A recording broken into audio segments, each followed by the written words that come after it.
నమస్తేనే. నమస్తే. ఈ కొద్ది రోజులు ఆంధ్రప్రదేశ్లో ఎలక్షన్స్ ఉన్నాయి కదా, మరి ఏ పార్టీ గవర్నమెంట్ ఫామ్ చేస్తా అనుకుంటున్నారు మీరు? చంద్రబాబు. ఎందుకు చంద్రబాబు నాయుడు అనుకుంటున్నారు? జగన్ ఏం చేస్తలేంట అక్కడ. ఎందుకని చంద్రబాబు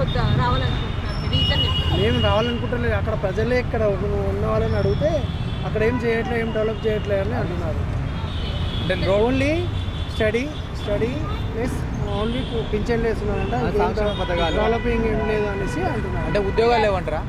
ఏం డెవలపింగ్ లేదని చెప్తున్నారు. ఈ 5 సంవత్సరాల పాలనలో మీకు ఏం నచ్చింది? అంటే మీరు చూసిన దాన్ని బట్టి, మీరు విన్న దాన్ని బట్టి జగన్ గారి 5 సంవత్సరాల పరిపాలన మీకు ఎలా అనిపించింది? ఏం మంచి లేదని చెప్తున్నారు. రోడ్ల వ్యవస్థ కానీ అవి ఎలా అనిపించింది? ఏం బాగాలేదా? ఓకే. ఇప్పుడు ఉద్యోగ అవకాశాలు అవి ఐటీ ఇండస్ట్రీస్ కానీ తీసుకురాలేదంటారా జగన్ గారు? ఇప్పుడు సొంత చెల్లెలైన షర్మిల గారు అన్నపై విమర్శలు చేస్తున్నారు కదా కాంగ్రెస్లో చేరి, మీకు ఎలా అనిపిస్తుంది? మంచి అనిపిస్తుంది. అంటే ఇప్పుడు జగన్ గారు ఏ సభలో చూసినా 175 గెలుస్తామని చెప్తున్నారు కదా, మరి నిజంగానే గెలుస్తారా? మరి ఎన్ని సీట్లు గెలవచ్చు? లాస్ట్ టైం 151 సీట్లు. మరి చంద్రబాబు నాయుడు అధికారంలోకి వస్తే, చంద్రబాబు నాయుడు జనసేన ఏం అభివృద్ధి జరుగుతుంది? చేయొచ్చు.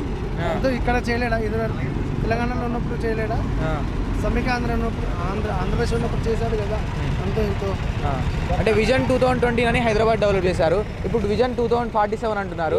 మరి అది కూడా డెవలప్ చేసే ఛాన్స్ ఉందా చంద్రబాబు నాయుడు గారు? ఉంది.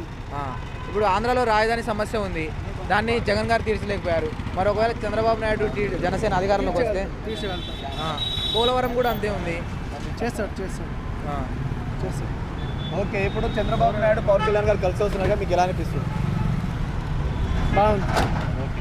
ఒక్క మాటలో ఆంధ్రప్రదేశ్ నెక్స్ట్ సీఎం ఎవరంటే ఏం చెప్తారన్నా మీరు? చంద్రబాబు. Okay, thanks.